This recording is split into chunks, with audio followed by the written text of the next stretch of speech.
So ಎಲ್ಲ ಸತ್ಯ ತಂದಿದ್ದೀರಾ? ವಾಕ್ಯಕ್ಕೆ ನೇರವಾಗಿ ಹೋಗೋಣ. ಕಣ್ಗಳನ್ನು ಮುಚ್ಚಿ ಪ್ರಾರ್ಥನೆ ಮಾಡೋಣ. ಸ್ತೋತ್ರ ಕರ್ತನೆ, ಸ್ತೋತ್ರ. ವಾಕ್ಯವಾಗಿರುವ యేసయ్య, ಸಾಕ್ಷಿ ಹೇಳಿದ ಮಕ್ಕಳು ಸಾಕ್ಷಿ ನೆಲೆಗೊಳ್ಳುವಂತೆ ವಾಕ್ಯದಿಂದ ಬಲಪಡಿಸಬೇಕೆಂದು ನಿಮ್ಮ ದಾಸನ ಮರೆಸಿ ನಮ್ಮೊಂದಿಗೆ ಮಾತನಾಡಬೇಕೆಂದು ಯೇಸುವಿನ ನಾಮದಲ್ಲಿ ಪ್ರಾರ್ಥಿಸ್ತೇನೆ. ಆಮೆನ್. Hallelujah, hallelujah.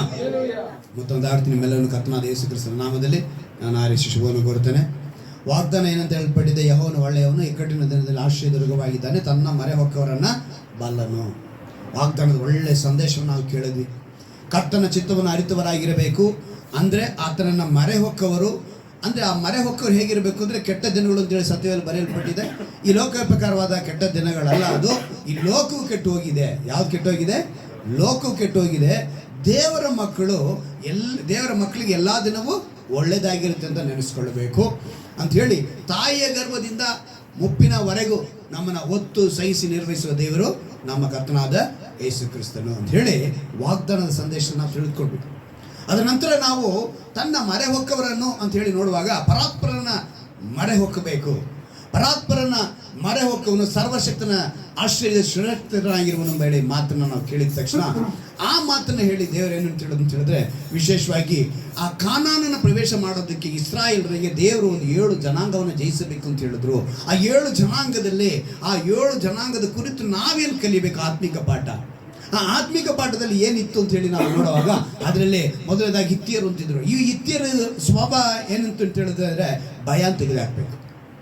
ಆ ಭಯ ಏನಾಗಿತ್ತು? ನಮ್ಗೆ ಏನಾಗ್ಬಿಡುತ್ತೋ, ಅಲ್ಲಿ ನಾವು ಸಾಕ್ಷಿ ಕೇಳಿದ್ವಲ್ಲ ಹಾಗೆ, ನನಗೇನಾಗ್ಬಿಟ್ಟೈತೋ, ಏನಾಗ್ಬಿಡುತ್ತೋ, ಮುಂದೆ ಏನು ಬರುತ್ತೋ, ಈ ನೋವಿಂದ ಏನು ಬರುತ್ತೋ, ಕೇಡು ಎಲ್ಲಿ ಸಂಭವಿಸುತ್ತೋ ಅನ್ನೋ ಭಯ, ಮರಣದ ಭಯ, ಸಮಾಜದ ಕಂಡ್ರೆ ಭಯ. ನಾನು ಸಮಾಜದಲ್ಲಿ ಬದುಕ್ತಾ ಇದ್ದೀನಿ, ನಾವು ಕ್ರೈಸ್ತರು ಅಂತ ಹೇಳಿದ್ರೆ ನಮಗೆ ಬರಬೇಕಾಗಿರೋ ಸವಲತ್ತುಗಳು ಮತ್ತು ನಮಗೆ ಬರಬೇಕಾಗಿರೋ ಒಂದು ಆಶೀರ್ವಾದಗಳು ಈ ಲೋಕದಲ್ಲಿ ಸಿಗದಿರೋ ಹೊಟ್ಟೋಗುತ್ತೇನೋ, ಸಮಾಜ ನೋಡಿ ಭಯಪಟ್ಟರು. ಅಂಥ ಭಯನ ತೆಗೆದಾಕಿ ಅಂತ ಹೇಳಿ ಹಿತ್ತಿಯರ ಸ್ವಭಾವ ಅಂಥದ್ದು, ಅದನ್ನು ತೆಗೆದಾಕಬೇಕು. ಆ ಪಾಠ ನಾವು ಕಲಿಬೇಕು ಅಂತಲೇ ಆ 7 ಜನಾಂಗದ ಕುರಿತು ನಾವು ಆರಂಭದಲ್ಲಿ ನೋಡಿದ್ವಿ. ಎರಡನೇದಾಗಿ ಗಿರ್ಗಾಷಿಯರು ಅಂತ ನೋಡಿದ್ವಿ. ಅಂದರೆ ಅವರು ಭೂ ಸಂಬಂಧಗಳನ್ನು ಆದಮೇಲೆ ಮನಸ್ಸಿಟ್ರು. ಅವ್ರಿಗೆ ಸ್ಥಿರವಾದ ಮನಸ್ಸಿಲ್ಲ, ಒಂದು ಕಡೆ ನಿಂತ್ಕೊಂಡಿಲ್ಲ, ಅಸ್ಥಿರವಾದ ಮನಸ್ಸಿತ್ತು. ಇವತ್ತು ನಾವು 3ನೇ ಅಂಶವನ್ನು ನೋಡ್ತೀವಿ. 3ನೇ ಜನಾಂಗ ಅಮೋರಿಯರು. ಈ ಗಿರ್ಗಾಷಿಯರನ್ನ ನಾವು ನೋಡ್ಬೇಕಿರೋನೇ ಹೇಳಿದ್ರು. ಅಬ್ರಹಾಮನಿಗೆ ಹೇಳ್ತಾರೆ ಏನಂತ ಒಂದು ಮಾತು, 400 ವರ್ಷದಿಂದ ಏನಾಗ್ತಾರೆ, ನಿನ್ನ ಜನ ದಾಸರಾಗಿರ್ತಾರೆ ಅಂತ ಹೇಳಿರ್ತಾರೆ. ಅದು ಮಾತ್ರವಲ್ಲ ನೋಡಿ ಪ್ರೀತಿ ದೇವರ ಮಕ್ಕಳೇ, ಇಸ್ರಾಯೇಲರನ್ನ ದೇವರು ಎಷ್ಟು ಪ್ರೀತಿ ಮಾಡ್ತಿದ್ದಾರೆ ಅನ್ನೋದಕ್ಕೆ ಈ 7 ಜನಾಂಗ ಕುರಿತು ನೀವು ಮಾತನಾಡುವಾಗ ಮತ್ತೆ ಮತ್ತೆ ಮತ್ತೆ ಅವರು ಪ್ರೀತಿಸ್ತಾನೇ ಇದ್ದಾರೆ.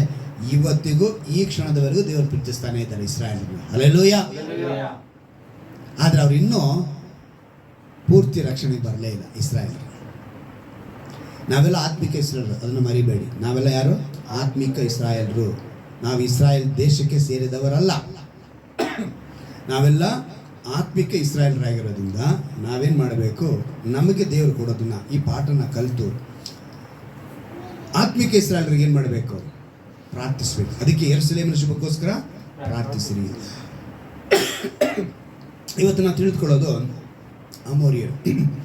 ಅಮೋರಿಯರು ಅವರ ಮೂಲಕ ಒಂದು ಪಾಠ ಕಲಿಬೇಕು ನಾವು. ಆದಿಕಾಂಡ 15ನೇ ಅಧ್ಯಾಯದಲ್ಲಿ ಅಬ್ರಹಾಮನಿಗೆ ಹೇಳಿದಂಥ ಮಾತನ್ನು ಒಂದ್ಸರಿ ನೆನಪಿಗೆ ತೆಗೆದುಕೊಳ್ಳೋಣ.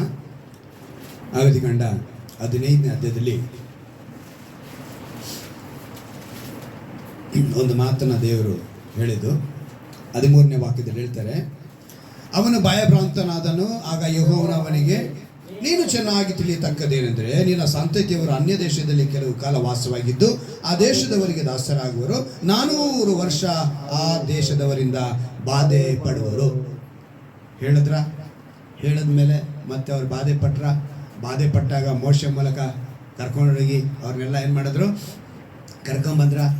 ಮೋಶೆ ಮೂಲಕ ಕರ್ಕೊಂಡು ಬಂದಂಥ ದೇವರು ಅವ್ರನ್ನ ಬಿಡಿಸಿ ಕರ್ಕೊಂಬರುವಾಗ ಅದ್ಭುತಗಳನ್ನ ಮೇಲೆ ಅದ್ಭುತಗಳನ್ನ ಮಾಡಿ ಕರ್ಕೊಂಬರ್ತಾ ಇದ್ದಾರೆ. ಬರಬೇಕಿದ್ರೆ ಕಡೆಯದಾಗಿ ಕಾನಾನ್ ಪ್ರವೇಶ, ಅಲ್ಲಿ 7 ಜನಾಂಗ ಬಂದುಬಿಡ್ತಾ. ಈಗ ಒಂದೊಂದು ಜನಾಂಗದ ಕುರಿತು ಸ್ವಭಾವನ ನಾವು ಕಲಿತ್ಕೊಳ್ಳೋದು ನಮಗೆ ತಿಳಿಸ್ತಾ ಇದ್ದಾರೆ. ಈಗ ಈ ಜನಕ್ಕೆ ಇಷ್ಟೆಲ್ಲ ಅದ್ಭುತ ಮಾಡಿದ್ರು ಕೂಡ ಈ ಜನ ಬದಲಾಗಲೇ ಇಲ್ಲ, ಗುಣಗುಟ್ಟೋದನ್ನು ನಿಲ್ಲಿಸಲೇ ಇಲ್ಲ. ಇಲ್ಲೇನು ಮಾಡಿದ್ರು ಅಂತ ಹೇಳಿದ್ರೆ, ಈ ಜನ ಇಲ್ಲಿ ದಾಸತ್ವದಿಂದ ಬಿಡಿಸಿ ಮತ್ತೆ ಕರ್ಕೊಂಬಂದರೆ ಇವರಿಗೆ ಮತ್ತೆ ಇವಾಗ ಇನ್ನೊಂದು ಜನಾಂಗ ಅಮೋರಿಯರಂಥ ಜನಾಂಗ, ಇದನ್ನು ಜಯಿಸಬೇಕು. ಆ ಜನಾಂಗನ ಜಯಿಸಬೇಕು ಅಂತ ಹೇಳಿದ್ರೆ ಈ ಇನ್ನೊಂದು ಘಟನೆನ ನೆನಪಿಗೆ ತಂದು ಮತ್ತೆ ನಾನು ರಿಟರ್ನ್ ಹೋಗ್ತೀನಿ. ಒಂದು ಘಟನೆ ನೆನಪಿಗೆ ತರ್ತೀನಿ. ಇವರು ಆಲ್ರೆಡಿ ಜಯಿಸಿ ಒಂದು ಕಡೆ ಇದ್ದಾರೆ. ಯಾರು? ಇವರು ಅಮೋರಿಯರನ್ನ ಇಸ್ರಾಯೇಲ್ ಜಯಿಸಿ ಒಂದು ಕಡೆ ಇದ್ದಾರೆ, ವಾಸ ಮಾಡ್ತಿದ್ದಾರೆ, ಕಾನಾನಲ್ಲಿ ವಾಸ ಮಾಡ್ತಿದ್ದಾರೆ. ಮತ್ತೆ ಇವರು ದಾಸರಾಗ್ತಾರೆ. ಅಮೋರಿಯರು ಹಿಂಗಾಗ್ತಾರೆ. ನ್ಯಾಯಸ್ಥಾಪಕರ ಪುಸ್ತಕ ತೆಗೆದುಕೊಳ್ಳೋಣ. ನ್ಯಾಯಸ್ಥಾಪಕರು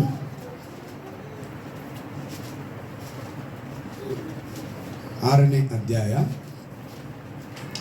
ಯೆಹೋಶುವ ಆಗಿದ ತಕ್ಷಣ ನ್ಯಾಯಸ್ಥಾಪಕರು.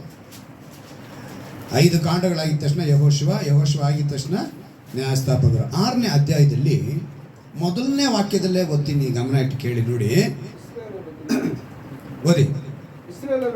ಇಸ್ರಾಯೇಲ್ಯರು ತಿರುಗಿ ಯೆಹೋವನ ದೃಷ್ಟಿಯಲ್ಲಿ ದ್ರೋಹಿಗಳಾದವರಿಂದ ಆತನು ಅವರನ್ನು 7 ವರ್ಷಗಳ ಪರ್ಯಂತರ ಮಿದ್ಯಾನರ ಕೈಗೆ ಒಪ್ಪಿಸಿದನು. ನೋಡ್ರಿ, ಬಿಡಿಸ್ಕೊಂಡು ಬಂದ್ರಲ್ಲ, 400 ವರ್ಷ ಇವರು ಗುಲಾಮ್ತನದಲ್ಲಿದ್ದರು, ದಾಸತ್ವದಲ್ಲಿದ್ದರು. ಅಲ್ಲಿಂದ ಬಿಡಿಸ್ಕೊಂಡು ಎಷ್ಟೋ ಅದ್ಭುತಗಳನ್ನ ಮಾಡಿ ಕರ್ಣೆಗೆ ಕಾನಾನ್ ಹತ್ರ ಬಂದಿದ್ದಾಯ್ತು. ಕಾನಾನಿಗೆ ಬಂದ ಮೇಲೆ ಇವರು ಮತ್ತೆ ಏನು ಮಾಡ್ತಿದ್ದಾರೆ? ಯೆಹೋವನ ದೃಷ್ಟಿಯಲ್ಲಿ ದ್ರೋಹಿಗಳಾದ್ರಂತೆ. ಹೇಗೆ ದ್ರೋಹಿಗಳಾದರು ಅಂಥೇಳಿ ಗಮನಿಸುವಾಗ 7ನೇ ವಾಕ್ಯ ಓದ್ತೀನಿ, ಗಮನ ಇಟ್ಟು ಕೇಳಿ. ಇಸ್ರಾಯೇಲ್ಯರು ಮಿದ್ಯಾನ್ಯರ ಕಾಟವನ್ನು ಸಹಿಸಲಾರದೆ ಯೆಹೋವನಿಗೆ ಮೊರೆ ಇಟ್ಟಾಗ, ಇವ್ರಿಗೆ ಇದೇ ಕೆಲಸ. ಕಷ್ಟ ಬಂದಿದ ತಕ್ಷಣ ಏನು ಮಾಡಬೇಕು? ಮೊರೆ ಇಡಬೇಕು. ನಮ್ಮ ದೇವರು ವಾಗ್ದಾನದಲ್ಲಿ ಅದನ್ನು ಹೇಳೋದು, ತನ್ನ ಮೊರೆ ಹೊಕ್ಕವರನ್ನ ಬಲ್ಲನು, ಇಕ್ಕಟ್ಟಿನಲ್ಲಿ ಆಶ್ರಯ ದುರ್ಗವಾಗಿರ್ತಾನೆ. ಯೆಹೋವನು ಏನಾಗಿದ್ದಾನೆ? ಒಳ್ಳೆಯವನು. ಆ ತಂದೆ ದೇವರು ಒಳ್ಳೆಯವರಾಗಿರೋದಕ್ಕೇ ಕುಮಾರನನ್ನು ಕಳಿಸಿದ್ದು ಭೂಮಿ ಮೇಲೆ. ಇದು ಚೆನ್ನಾಗಿ ಅರ್ಥ ಮಾಡ್ಕೋಬೇಕು. ಯಾರು ಇವತ್ತು ಮಗನನ್ನು ಬಲಿ ಅರ್ಪಿಸೋದಕ್ಕೆ ಕೊಡ್ತಾರೆ? ಅದು ದೈವತ್ವ ಸ್ವಭಾವ, ದೇವರ ಗುಣ. ಆ ಗುಣ ಇರೋದ್ರಿಂದನೇ ಅವರೇನು ಮಾಡಿದ್ರು? ಕುಮಾರನನ್ನು ಬಲಿಯಾಗಿ ಅರ್ಪಿಸಿದ್ರು. ಬಲಿಯಾಗಿ ಅರ್ಪಿಸಿದಂಥ ಆ ದೇವನು ಒಳ್ಳೆಯವನಾಗಿರೋದ್ರಿಂದ ಏನು ಹೇಳ್ತಿದ್ರಿ ನೋಡಿ, ಆತನು ಅವರ ಬಳಿಗೆ ಒಬ್ಬ ಪ್ರವಾದಿಯನ್ನು ಕಳಿಸಿದನು. ಮತ್ತೆ ಪ್ರವಾದಿಯನ್ನು ಕಳಿಸಿದ್ರು. 9ನೇ ವಾಕ್ಯ ನೋಡಿ. 8ನೇ ವಾಕ್ಯ ಓದ್ತೀನಿ. ಆತನು ಪ್ರವಾದಿಯನ್ನು ಕಳಿಸಿದನು. ಅವನು ಬಂದು ಅವರಿಗೆ, ಇಸ್ರಾಯೇಲ್ ದೇವರಾದ ಯೆಹೋವನ ಮಾತನ್ನು ಕೇಳಿರಿ. ಆತನು ಹೇಳುವುದೇನೆಂದರೆ, ನೀವು ದಾಸತ್ವದಲ್ಲಿದ್ದ ಐಗುಪ್ತದಿಂದ ನಿಮ್ಮನ್ನು ಕರೆತಂದನು. ಐಗುಪ್ತರಿಂದ ನಿಮ್ಮನ್ನು ಬಿಡಿಸಿದ್ದಲ್ಲದೆ ಬೇರೆ ಎಲ್ಲ ಬಾಧಕರಿಂದಲೂ ನಿಮ್ಮನ್ನು ಬಿಡಿಸಿ ಅವರನ್ನು ನಿಮ್ಮೆದುರಿನಿಂದ ಅಟ್ಟಿಬಿಟ್ಟು ಅವರ ದೇಶವನ್ನು ನಿಮಗೆ ಕೊಟ್ಟನು. ನೋಡಿ, ಎಲ್ಲರನ್ನ ಅಟ್ಟಿ ಅಂದರೆ ಒಳಗಡೆ ಕಳಿಸಿ ಆ ದೇಶ ನಿಮಗೆ ಕೊಟ್ಟನಲ್ಲಪ್ಪ ಹೇಳಿ. ಮತ್ತೆ ಹೇಳ್ತಿದ್ದಾನೆ, ಅವರ ದೇಶವನ್ನು ನಿಮಗೆ ಕೊಟ್ಟನು. ಯೆಹೋವನೆಂಬ ನಾನೇ ನಿಮ್ಮ ದೇವರಾಗಿದ್ದೇನೆಂದು ನೀವು ಅಮೋರಿಯರ ಮಧ್ಯದಲ್ಲಿ, ಎಲ್ಲಿ ಅಂತ? ಅಮೋರಿಯರ ಮಧ್ಯದಲ್ಲಿ ವಾಸಿಸುವಾಗ ಅವರ ದೇವತೆಗಳನ್ನು ಪೂಜಿಸಬಾರದೆಂದು ಹೇಳಿದನು. ಅವರನ್ನು ಜಯಿಸಿದ್ದಾಯ್ತು, ಅವರು ಜೀವಿಸ್ತಾ ಇದ್ದಾರೆ ಕಾನಾನಲ್ಲೇ. ಈಗ ನೋಡಿ, ಅವ್ರನ್ನ ಜಯಿಸಿದ್ದಾಯ್ತು, ಈಗ ಅವ್ರು ಗುಲಾಮರಾಗೋದ್ರು. ಯಾರಿಗೆ? ಇಸ್ರಾಯೇಲ್ರಿಗೆ. ಅವರ ಮಧ್ಯದಲ್ಲಿ ಇವರು ವಾಸ ಮಾಡ್ತಿದ್ದಾರೆ. ವಾಸ ಮಾಡ್ತಿರ್ಬೇಕ್ರೆ ಇವ್ರು ಹೇಳ್ತಾರೆ, ದೇವರು ಏನಂತ ಹೇಳ್ತಿದ್ದಾರೆ ನೋಡ್ರಿ, ಅವ್ರ ದೇವತೆಗಳನ್ನ ಪೂಜಿಸಬಾರ್ದಂತ ಹೇಳಿದ್ರು. ಆದರೆ ನೀವು ನನ್ನ ಮಾತನ್ನು ಕೇಳಲಿಲ್ಲ ಎಂಬುದೇ. ಆದರೆ ಇವ್ರು ಏನು ಮಾಡಲಿಲ್ಲ? ದೇವ್ರ ಮಾತನ್ನ ಕೇಳಲಿಲ್ಲ. ಅಲ್ಲಿಗೆ ಅಮೋರಿಯರ ಸ್ವಭಾವ ಎಂಥದ್ದಾಗಿರ್ಬೇಕು ನೋಡಿ. ಜಯ ಪಡೆದುಕೊಂಡಂಥ ಜನಾಂಗ ಮತ್ತೆ ಇವರೇನಾಗೋದ್ರು? ಇನ್ನೊಬ್ಬರ ಮೂಲಕ, ಅಂದರೆ ಅಮೋರಿಯರ ಪಕ್ಕದಲ್ಲೇ ಇರುವಂಥ ಮಿದ್ಯಾನ್ಯರು, ಇನ್ನೊಬ್ಬರು ಇದ್ದಾರೆ, ಮೋವಾಬ್ಯರು ಇದ್ದಾರೆ. ಇವರೆಲ್ಲ ಇಸ್ರಾಯೇಲರನ್ನ ಏನು ಮಾಡಿಬಿಟ್ರು? ಆಳ್ವಿಕೆ ಮಾಡೋಕ್ಕೆ ಶುರು ಹಚ್ಕೊಂಡ್ಬಿಟ್ರು. ತುಂಬ ಇದೆ. ಈಗ ಇಲ್ಲಿ 7 ವರ್ಷ, ಆಮೇಲೆ ಈ 7 ವರ್ಷದಲ್ಲಿ ಇವ್ರನ್ನ ಬಿಡಿಸೋದಕ್ಕೆ ಗಿದ್ಯೋನನ್ನು ಏರ್ಪಡಿಸ್ತಾರೆ ದೇವರು. ಯಾರನ್ನ?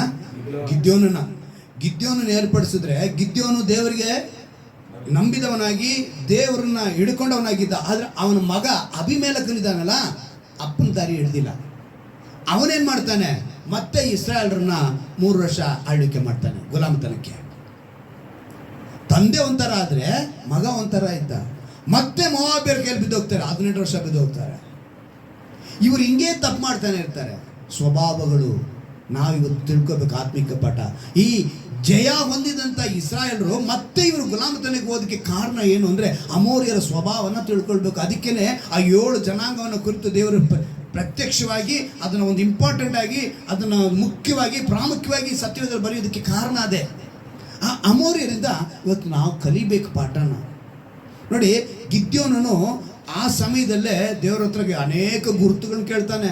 ಅವ್ನು ಕೇಳಿದ ಗುರುತುಗಳೆಲ್ಲ ಸಾಮಾನ್ಯವಾದದ್ದಲ್ಲ. ಗಿದ್ಯೋನನು ಅವನು ಸ್ವಲ್ಪ ಏನು ಹೇಳ್ಬೋದು, ಅಂಜುಬುರ್ಕ ಅಂತ ಕೂಡ ಹೇಳ್ಬೋದು. ಯಾರು? ಗಿದ್ಯೋನ. ಅಂಜುಬುರ್ಕ ಹೋಗಿ ಆಲೆ ಮನೇಲಿ ಬಚ್ಚಿಟ್ಕೊಂಡಿರ್ತಾನೆ. ಅಲ್ಲಿ ದೇವ್ರು ಹೋಗಿ ಹಿಡ್ಕೊಂಬರ್ತಾರೆ ಅವನ್ನ. ಬಾಪ, ನಿನ್ನ ಕೈಯಿಂದಲೇ ಇವ್ರಿಗೆ ನಾನು ಜಾಗ ಕೊಡಿಸ್ಬೇಕು ಅಂತೇಳಿ ಗಿದ್ಯೋನ ಅಲ್ಲಿಂದ ಹೇಳ್ಕೊಂಬರ್ತಾರೆ. ಹೇಳ್ಕೊಂಬಂದು ಅವನ್ನ ಹೇಳ್ಕೊಂಬಂದ. ನೋಡಿ, ಅವನ್ನ ಹೇಳ್ಕೊಂಬಂದಾಗ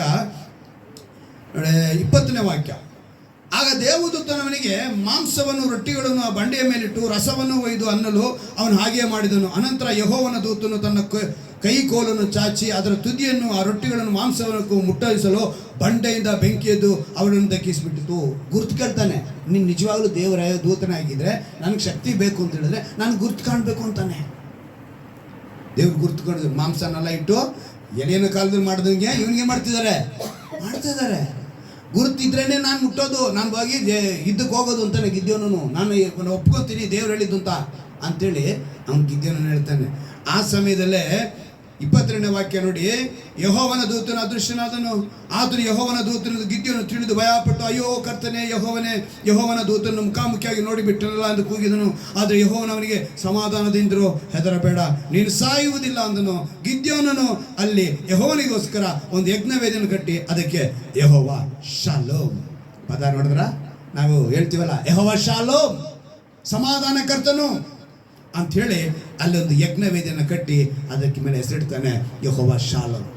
ನ್ಯಾಯಸ್ಥಾಪಕರ ಕಾಲದಲ್ಲಿ, ಗಿದ್ಯೋನನ ಕಾಲದಲ್ಲಿ ಈ ಪದವನ್ನು ದೇವರಿಗೆ, ತಂದೆಯಾದ ದೇವರಿಗೆ ಅವನು ಹೇಳಿದಂಥ ಮಾತು. ತಂದೆಯಾದ ದೇವರಿಗೆ ಬಹಳ ಹೆಸರುಗಳಿದೆ ಅಲ್ವಾ? ಯೆಹೋವ ರಾಫ, ಯೆಹೋವ ರೂವ, ಯೆಹೋವ ಶಮ್ಮ, ಯೆಹೋವ ಶಾಲೋಮ್, ಯೆಹೋವ ನಿಸ್ಸಿ, ಯೆಹೋವ ಈರೆ, ಎಲ್ ಶಡ, ಈ ರೀತಿ ಹಲವು ಹೆಸರುಗಳಿದೆ ಅವರನ್ನ ಹಲವು ನಾಮಗಳಲ್ಲಿ. ಅದಕ್ಕೇನೆ ಇಸ್ರಾಯೇಲ್ನ ಬಿಡಿಸಬೇಕಾದ್ರೆ ಇರುವಾತನು ಅಂತ ಹೇಳಿದ್ರು. ಇರುವಾತನು ಅನ್ನೋದೊಂದು ಹೆಸರು, ಯಾರು ಹೇಳೋಕ್ಕಾಗಲ್ಲ ಆ ಥರ. ಇವತ್ತಿರ್ತಾರೆ, ನಾಳೆ ಇರಲ್ಲ ಬೇರೆಯವರು. ಆದರೆ ಇವರು ಇರುವಾತನು, ಆದಿ ಸಂಭೂತನು, ಅಂತ್ಯವಿಲ್ಲದ ದೇವರು, ಆದಿಯು ಅಂತ್ಯವು, ಆಲ್ಫಾ ಒಮೇಗಾ. ಇವತ್ತು ನೀನು ನಾನು ಆರಾಧಿಸುವ ದೇವರು. ಬೆಟ್ಟಳ್ಳಿ ಭಾಗದಲ್ಲಿ ಒಂದು ಚಿಕ್ಕ ಒಂದು 4 ಗೋಡೆ ಮಧ್ಯದಲ್ಲಿ ಕುಳಿತು ನಾವು ಈ ಆರಾಧನೆ ಮಾಡ್ತಾ ಇದ್ದೀವಿ. ನೀನು ನಾನು ಭಾಗ್ಯವಂತರು ಅಂತ ದೇವರನ್ನ ಆರಾಧಿಸೋದಕ್ಕೆ. ಹಲ್ಲೆಲೂಯಾ. ದೇವರು ಹೇಳ್ತಾರೆ, ಅಲ್ಲಿ 7 ವರ್ಷ ಅವ್ರು ಗುಲಾಮತನ ಇದ್ರು, ಅವ್ರನ್ನ ಬಿಡಿಸೋದಕ್ಕೆ ಇವನು ಬಹಳ ಗುರುತುಗಳನ್ನ ಕೇಳ್ತಾನೆ, ಬಹಳ ಗುರುತುಗಳನ್ನ ಕೇಳ್ತಾನೆ. ನಾವು ಇನ್ನೊಂದು ದಿವಸ ಇದರ ಕುರಿತು ನಾವು ನೋಡ್ಕೊಳ್ಳೋಣ. ಆದರೆ ಇವಾಗ ನಾವು ತಿಳ್ಕೊಬೇಕಾಗಿರೋದು ಮುಖ್ಯವಾಗಿ ಇದರಲ್ಲಿ ಆ ಸ್ವಭಾವ ಏನು ಅವ್ರದ್ದಾಗಿತ್ತು. ಅವ್ರದ್ದು ಸ್ವಭಾವ ನಾವು ತಿಳ್ಕೊಂಡ್ರೆ ತಾನೇ ನಾವಿವತ್ತು ಅಮೋರಿಯರಿಂದ ಆ ಸ್ವಭಾವ ತಿಳ್ಕೊಂಡ್ರೆ ಅದರಿಂದ ಕಲಿಬೇಕಾದ ಪಾಠ ಏನು. ನಮ್ಮ ಕೀವರ್ಡು ಧರ್ಮೋಪದೇಶಕಾಂಡ 7ನೇ ಅಧ್ಯಾಯದಲ್ಲಿ 1ನೇ ಅಧ್ಯಾಯದಲ್ಲಿ ಈ 7 ಜನಾಂಗದ ಹೆಸರುಗಳನ್ನ ದೇವರು ಬರೆಸಿದ್ದಾರೆ. ನೋಡಿ, ನೀವು ಹಿಸ್ಟ್ರಿ ಸಮೇತ ತಿಳ್ಕೊಬೇಕು ನಾವು. ನಾನು ಅದಕ್ಕೇ 3 ಜನಾಂಗದ ಹಿಸ್ಟ್ರಿಲಿ ಏನೇನಿದ್ರು ಅಂತೇಳಿ ಹೇಳಿದ್ದೀನಿ. ಏಷ್ಯಾ ಖಂಡದಲ್ಲಿ ಸೌತ್ ವೆಸ್ಟ್ ಅಂತ ಹೇಳಿ ಒಂದು ಭಾಗವನ್ನು ಮಾಡುವಾಗ ಆ ಪ್ರಾಂತ್ಯದಲ್ಲಿ ಇದ್ದವರಾದ ಇಬ್ರಿಯರು, ಯೂದರು, ಅರೇಬಿಯರು, ಅವರೊಂದಿಗೆ ಅಕ್ಯಾಡಿಯನ್ಸ್ ಅಂತೇಳಿ, ಆಮೇಲೆ ಅಮೋರಿಯರ್ ಅಂತೇಳಿ, ಇವರನ್ನೆಲ್ಲ ಸೆಮಿಟಿಕ್ ಗ್ರೂಪ್ಸ್ ಅಂತೇಳಿ ಕರೀತಾರೆ. ಈ ಸೆಮಿಟಿಕ್ಸ್ ಗ್ರೂಪ್ ಮಧ್ಯದಲ್ಲಿ ಈ ಅಮೋರಿಯರನ್ನ ಇನ್ನೂ ಕೆಲವು ಭಾಷೆದವರು ಕರೀತಾ ಇದ್ದದ್ದು. ನೋಡಿ, ಅಮೋರಿಯರನ್ನ ಸುಮೇರಿಯನ್ ಭಾಷೆಯಲ್ಲಿ ಮಾಟು ಎಂದು ಕರೀತಾ ಇದ್ರು. ಏನಂತ ಕರೀದ್ರು? ಮಾಟು. ಅಕ್ಯಾಡಿಯನ್ ಭಾಷೆಯಲ್ಲಿ ಅವ್ರನ್ನ ಅಮ್ಮೋರು ಅಂತ ಕರೀತಾ ಇದ್ರು. ಏನಂತೇಳಿ? ಅಮ್ಮೋರು. ಇವತ್ತು ನಾವೆಲ್ಲ ಈ ಪದಗಳೆಲ್ಲ ಇವಾಗ ಬಂದಿರೋದು ಅನ್ಕೋತೀವಿ. ಖಂಡಿತವಾಗ್ಲೂ ಇವಾಗ ಬಂದಿದ್ದ ಪದಗಳೆಲ್ಲ ರೀ. ಇವತ್ತು ಈ ಪದಗಳೆಲ್ಲ ನಮ್ಮಲ್ಲಿ ನಾವು ಹೇಳ್ತಿಲ್ಲ. ಅಮ್ಮೋರು ಅನ್ನೋದು ಇಲ್ಲಿಲ್ಲ, ಭಾರತ ದೇಶದಲ್ಲಿ ಅನೇಕ ದೇವತೆಗಳಿಗೆ ಇದೆ. ಅರ್ಥ ಆಯ್ತಾ? ಈ ಪದಗಳೆಲ್ಲ ಇವಾಗ ಬಂದಿದ್ದಲ್ಲ. ಇವರೆಲ್ಲ ಇವತ್ತೇನು ತಿಳ್ಕೊಂಡ್ಬಿಟ್ಟಿದ್ದಾರೆ, ಭಾರತ ದೇಶದಲ್ಲಿ ಇರುವಂಥ ಜನಗಳು ಭಾರತ ದೇಶದಲ್ಲೇ ಹಿಂದೂ ಧರ್ಮ, ಹಿಂದೂ ಅಂತ ಇರೋದು, ಇವೆಲ್ಲ ಏನನ್ನು ಹೇಳ್ಕೊಳ್ತಾರೆ. ಆದರೆ ಇವೆಲ್ಲ ಇಲ್ಲ.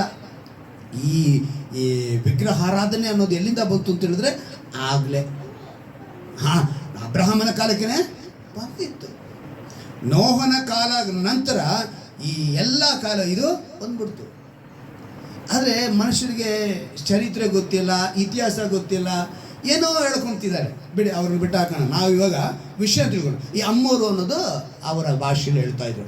ಇಬ್ರಿಯರ ಭಾಷೆಯಲ್ಲಿ ಅಮೋರಿ ಅಂತೇಳಿ ಕರೆದು, ನಂತರ ಕಾಲದಲ್ಲಿ ಅವರೇ ಅಮೋರಿ ಎಂದು ಕರೆಯಲ್ಪಟ್ಟರು. ಈ ಅಮೋರಿಯರಿಂದ ಕರೆಯಲ್ಪಟ್ಟಾಗ ಇವರಿಗೂ ಕೂಡ ಇವರ ಸ್ವಭಾವ ಫಸ್ಟ್ ಏನಂದರೆ, ಇವರು ಸೃಷ್ಟಿಕರ್ತನನ್ನು ಪೂಜಿಸಲಿಲ್ಲ, ಆರಾಧಿಸಲಿಲ್ಲ. ಇವರು ತಮ್ಮ ಕೈಯಿಂದ ಮಾಡಿದ ದೇವತೆಗಳನ್ನೇ ಇವರು ಆರಾಧನೆ ಮಾಡೋರಾಗಿದ್ದರು. ಇವರು ಕೂಡ ಬೆಟ್ಟಗಳ ದೇವರು ಅಂತ ಹೇಳಿ ಒಂದು ಆರಾಧನೆ ಮಾಡ್ತಿದ್ರು, ಅಮ್ಮೋರು ಅಂತೇಳಿ. ಅದರಲ್ಲಿ ಒಂದು ಹೆಣ್ಣು ದೇವತೆ ಕೂಡ ಇತ್ತು. ಆ ಹೆಣ್ಣು ದೇವತೆಗೆ ಲಾರ್ಡ್ ಆಫ್ ಮೌಂಟೇನ್ ಅಂದರೆ ಬೆಟ್ಟಗಳ ದೇವರು. ಅಮ್ಮೋರು ಅನ್ನೋದು ಗಂಡು ದೇವರು, ಲಾರ್ಡ್ ಆಫ್ ಮೌಂಟೇನ್ ಅನ್ನೋದು ಬೆಟ್ಟಗಳ ದೇವರು ಅನ್ನೋದು ಹೆಣ್ಣು ದೇವರು. ಇದು ಎರಡು ಜೋಡಿ. ಇದು ಇತಿಹಾಸ, ಚರಿತ್ರೆ ಇವೆಲ್ಲ ಆಯ್ತಾ. ಇವರು ಸಹ ಬೆಟ್ಟಗಳ ಮೇಲೆ ವಾಸ ಮಾಡ್ತಿದ್ರು. ನಾವು ಆದಿಕಾಂಡದಲ್ಲಿ 13ನೇ ಅಧ್ಯಾಯದಲ್ಲಿ ಇದನ್ನು ನಾವು ಮೊದಲು ನೋಡಿದ್ದೀವಿ. ಈ ಮೋಶೆ ಕಳಿಸ್ತಿರಲ್ಲ ಗೂಢಾಚಾರಿಗಳು, ಇವರು ಹೋದಾಗ ಇವರು ನೋಡಿದ್ವಿ ಇಂಥವ್ರನ್ನೇ. ಇವರು ಕೂಡ ಬಲಶಾಲಿಗಳೇ, ಜೈನ್ಸ್ ಅಂತ ಹೇಳ್ಬೋದು. ಹೈಟು ವೆಯ್ಟು ಎಲ್ಲ ತುಂಬ ಹೈಟ್ ಆಗಿದ್ರು. ಇವ್ರನ್ನ ನೋಡಿ ನಾವು ಮೇಲೆ ಹೋಗಿ ಜಯಿಸೋದಕ್ಕಾಗಲ್ಲ, ನಮಗೆ ಬಲ ಸಾಲದು ಅಂಥೇಳಿ ಹೇಗೆ ಗಿರ್ಗ್ಯಾಶರು ನೋಡ್ಕೊಂಡ್ಬಂದು ಹೇಳಿದ್ರು, ಹಾಗೆ ಅಮೋರಿ ನೋಡ್ಕೊಂಡು ಬಂದಾಗಲೂ ಕೂಡ ಇವರು ಹೇಳಿದ್ರು. ಅಂದರೆ ಇವರು ಈ ಗಂಡು ದೇವರು ಹೆಣ್ಣು ದೇವರು ಎರಡನ್ನೂ ಆರಾಧನೆ ಮಾಡುವಂಥ ಈ ಜನಾಂಗ ಹೆಣ್ಣಿಗೆ ಬಹಳವಾಗಿ ಪ್ರಾಮುಖ್ಯತೆ ಕೊಟ್ಟರು. ಅಂದರೆ ಬೆಟ್ಟಗಳ ದೇವರಿಗೆ ಬಹಳ ಪ್ರಾಮುಖ್ಯತೆ ಕೊಟ್ಟರು. ಅದರಲ್ಲಿ ಮಾರಿ, ಎಚ್ಲಾ, ಬಾಬಿಲೋನ್ ಅಂತ 3 ಪಟ್ಟಣನ ಮಾಡಿದ್ರು. ಆ 3 ಪಟ್ಟಣ ಸೇರಿ ಇವತ್ತು ಇರಾಕ್. ಅವತ್ತಿನ ದಿವಸದಲ್ಲಿ ಅದ ಹೆಸರೇನು? ಮಾರಿ, ಎಚ್ಲಾ, ಬಾಬಿಲೋನ್. ಈ 3 ಪಟ್ಟಣ ಇವತ್ತು ಇರಾಕ್. ಈ ಪಟ್ಟಣ ಇವತ್ತಿಗೂ ಇದೆ. ಈ ಜನ ದೇವರಿಗೆ ವಿರೋಧವಾಗಿ ಇದ್ದಾರೆ. ನಿರ್ಮಿಸಿದ ದೇವರನ್ನು ಪೂಜಿಸಿದಂಥ ಜನಾಂಗ ಇವರು. ಅವರೇ ಕೈಯಿಂದ ನಿರ್ಮಿಸಿದಂಥ ದೇವರುಗಳನ್ನು, ದೇವತೆಗಳನ್ನು ಪೂಜಿಸಿದ ಜನಾಂಗ ಈ ಅಮೋರಿಯರು. ಇವರು ಇಸ್ರಾಯೇಲ್ರಿಗೆ ಯಾವಾಗಲೂ ವಿರೋಧವಾಗಿಯೇ ಇದ್ದರು. ಇವರು ಅವರನ್ನು ಜಯಿಸಲೇಬೇಕಾಗಿದ್ದ ಪರಿಸ್ಥಿತಿ ಇತ್ತು. ಅಂದರೆ ಖಗೋಳ ಶಾಸ್ತ್ರಜ್ಞರ ಪ್ರಕಾರ, ಅವರ ಪರಿಶೋಧನೆ ಪ್ರಕಾರ ಬೈಬಲ್ಗೆ ಇವೆಲ್ಲ ಮಾತುಗಳು ನೋಡುವಾಗ ಈ ಹೆಸರುಗಳು, ಪದಗಳೆಲ್ಲ ಹೋಲಿಕೆ ಆಯಿತು. ಮಾರಿಯನ ಸ್ಥಳದಲ್ಲಿ ಕಲ್ಲುಗಳ ಮೇಲೆ ಕೆತ್ತನೆ ಆಗಿತ್ತು. ಸಂಶೋಧನೆ ಮಾಡಿದಾಗ ಆ ಮಾರಿ ಅಂತ ಇವಾಗ ಇರಾಕ್ನಲ್ಲಿ ಇದೆಯಲ್ಲ, ಆ ಸ್ಥಳದಲ್ಲಿ ಸಂಶೋಧನೆ ಮಾಡಿದಾಗ ಅಲ್ಲಿ ಸಿಕ್ತು ಈ ಹೆಸರುಗಳೆಲ್ಲ. ಅಮೋರಿಯರ ಹೆಸರುಗಳು, ಗಿರ್ಗಾಶರ ಹೆಸರುಗಳು ಕೆತ್ತನೆ ಆಗಲ್ಪಟ್ಟವೆ. ಕೆಲವು ಕಲ್ಲುಗಳ ಮೇಲೆ ಇಬ್ರಿಯ ಭಾಷೆಯಲ್ಲಿ ಸಹ ಕೆತ್ತನೆ ಮಾಡಲ್ಪಟ್ಟಿದೆ. ಯಾವ ಭಾಷೆಗಳಲ್ಲಿ?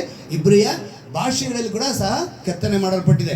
ಅಂದರೆ ಅಮೋರಿಯರು ಹೆಸರು ಬೈಬಲ್ನಲ್ಲಿ ಸುಮಾರು ಸ್ಥಳಗಳಲ್ಲಿ ಬರೆಯಲ್ಪಟ್ಟಿದೆ. ಆದಿಕಾಂಡದಲ್ಲಿ, ಧರ್ಮೋಪದೇಶಕಾಂಡದಲ್ಲಿ, ಅರಣ್ಯಕಾಂಡದಲ್ಲಿ, ಕೀರ್ತನೆಯಲ್ಲಿ ಕೂಡ ಬರೆಯಲ್ಪಟ್ಟಿದೆ. 136ನೇ ಕೀರ್ತನೆ ಓದ್ತೀವಲ್ಲ, ಅದ್ರಲ್ಲಿ ಬರೆಯಲ್ಪಟ್ಟಿದೆ. ಯಾರನ್ನೆಲ್ಲ ಜಯಿಸಿದ್ರು ಅಂತ ಹೇಳಿ ಅಲ್ವಾ. ಯೆಹೋಶುವನ ಕಾಲದಲ್ಲಿ ಸೂರ್ಯ ಚಂದ್ರನನ್ನು ನಿಲ್ಲಿಸುವಾಗ ಕೂಡ ಆ ಸಮಯದಲ್ಲಿ ಕೂಡ ಅದನ್ನು ಬರೆಯಲ್ಪಟ್ಟಿದೆ. ಆ ವಾಕ್ಯನ ಓದೋಣ. ಯೆಹೋಶುವನ ಪುಸ್ತಕದಲ್ಲಿ 10ನೇ ಅಧ್ಯಾಯ 12ನೇ ವಾಕ್ಯವನ್ನು ಗಮನಿಸುವಾಗ, ಯೆಹೋವನು ಅಮೋರಿಯರನ್ನು ಇಸ್ರಾಯೇಲರಿಗೆ ಒಪ್ಪಿಸಿದ ದಿನದಲ್ಲಿ, ನೋಡಿದ್ರ ಯಾರನ್ನ? ಅಮೋರಿಯರನ್ನು ಇಸ್ರಾಯೇಲರಿಗೆ ಒಪ್ಪಿಸಿದ ದಿನದಲ್ಲಿ ಯೆಹೋಶುವನು ಯೆಹೋವನಿಗೆ ಒಂದು ವಿಜ್ಞಾಪನೆ ಮಾಡಿದನು. ಸೂರ್ಯನೇ, ನೀನು ಗಿಬ್ಯೋನಿನಲ್ಲಿಯೋ, ಚಂದ್ರನೇ, ನೀನು ಅರ್ಯಾಲೋನ್ ತಗ್ಗಿನಲ್ಲಿಯೋ ನಿಲ್ಲಿರಿ. ನೋಡಿದ್ರ, ಅವ ಮನುಷ್ಯನ ಮಾತಿಗೆ ದೇವರು ಸೃಷ್ಟಿಸಿದ ಸೂರ್ಯ ಚಂದ್ರ ಏನಾಗೋಯ್ತು? ನಿಂತೋಯ್ತು. ಅಲ್ಲಿಗೆ ಅಲ್ಲಿ ಒಂದು ದೊಡ್ಡ ಅರ್ಥ ಇದೆ. ಇದನ್ನೆಲ್ಲ ನಾನು ಇನ್ನೊಂದು ದಿವಸ ಹೇಳ್ತೀನಿ. ಅವ್ರು ಏನಕ್ಕೆ ಸೂರ್ಯ ನಿಲ್ಲಿಸ್ಬೇಕಾಗಿ ಬಂತು, ಚಂದ್ರನ ನಿಲ್ಲಿಸ್ಬೇಕಾಗಬೇಕು ಬಂತದ್ದು? ಯಾಕಂದರೆ ಹಗಲ ನಾಳೋದಕ್ಕೆ ಯಾರನ್ನ ಉಂಟು ಮಾಡಿದ್ದು ದೇವರು? ഇരുಳು ನಾಳೋದಕ್ಕೆ ಯಾರನ್ನ ಉಂಟು ಮಾಡಿದ್ದು? ಆದರೆ ಇಬ್ಬರನ್ನು ಒಂದೇ ಟೈಮಲ್ಲಿ ನಿಲ್ಲಿಸಿದ್ದಾನೆ. ಅಲ್ಲಿಗೆ ಹಗಲು ರಾತ್ರಿ ಎರಡೂ ಇತ್ತು ಅಲ್ಲಿ ಅವರಿದ್ದಂಥ ಸ್ಥಳ. ಅದೊಂದು ದೊಡ್ಡ ಹಿಸ್ಟ್ರಿ ಇದೆ. ಅದಕ್ಕೇ ಇವ್ರನ್ನೂ ಗೆಲ್ಲಬೇಕು, ಅವ್ರನ್ನೂ ಗೆಲ್ಲಬೇಕು. ಸೊ ಎರಡು ಕಡೆನೂ ಜನಾಂಗ ಇದ್ದಾರೆ. ಸೊ ಅದಕ್ಕೋಸ್ಕರ ಆ ಮಾತನ್ನ ಅಲ್ಲಿ ಉಪಯೋಗಿಸ್ಕೊಂಡ ಯೆಹೋಶುವ ಅಂತೇಳಿ ಚರಿತ್ರೆ ಪುಸ್ತಕದಲ್ಲಿ ಕೂಡ ಕಂಡುಹಿಡಿಯಲ್ಪಡಿ. ನಾವು ಇನ್ನೊಂದು ದಿವಸ ಇದರ ಕುರಿತು ಧ್ಯಾನ ಮಾಡೋಣ. ಅಲ್ಲಿ ಆ ರೀತಿಯಾಗಿ ಅಮೋರಿಯರ ಕುರಿತು ಸುಲೋಮನನ್ನು ಕೂಡ ಗುಲಾಮನಾಗಿ ಮಾಡಿಕೊಂಡಂತೆ ನಾವು ಅವರು ಆ ಸುಲೋಮನ ಕಥೆಯಲ್ಲಿ ಕೂಡ ಆ ಇದರಲ್ಲಿ ನೋಡಿ.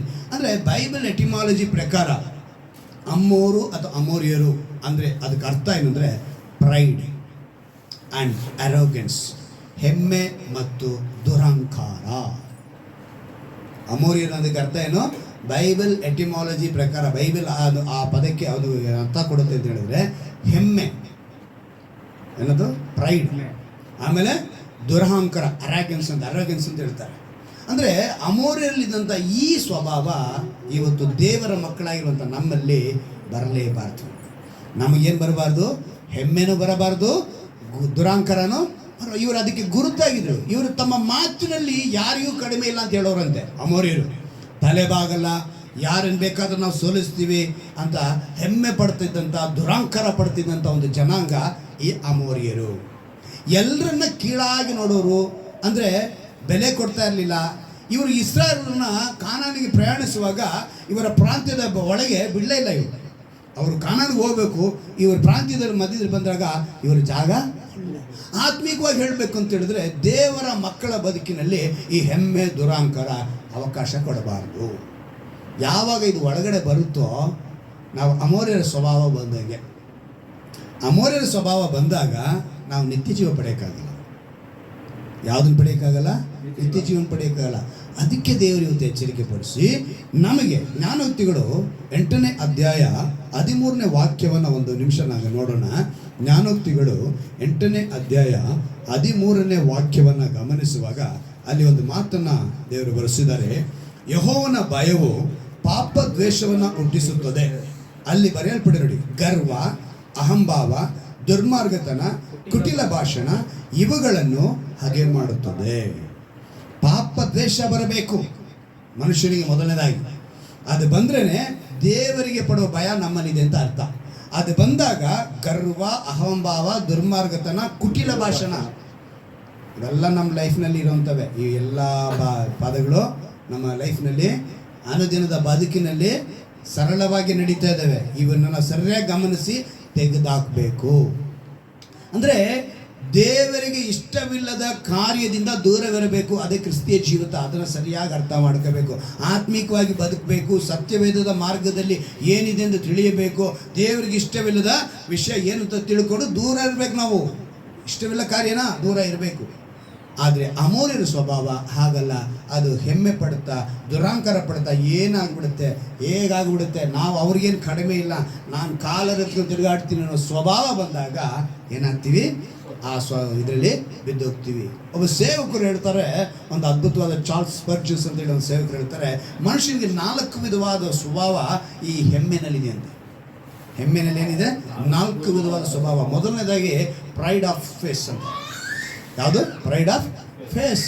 ಸೌಂದರ್ಯ, ಶರೀರ ಸೌಂದರ್ಯ. ಇವತ್ತು ಒಂದು ಜಿಮ್ ಬಾಡಿ ಇಟ್ಕೊಂಡಿರೋ ಆಗ್ಬೋದು, ಅಥವಾ ಒಂದು ಮಾಡ್ಲಿಂಗ್ ಆಗಿ, ಒಂದು ಸೌಂದರ್ಯವಾಗಿ ಒಂದು ಗುಣ ಇದರ ಅವರ ಹತ್ರ ಗುಣ ಇರಲ್ಲ.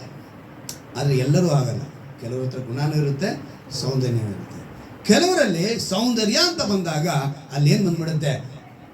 ಅದಕ್ಕೆ ಉದಾಹರಣೆಯಾಗಿ ನವಿಲನ್ನ ಹೇಳ್ತಾರೆ. ತುಂಬ ಯಾವುದನ್ನು ಹೇಳ್ತಾರೆ?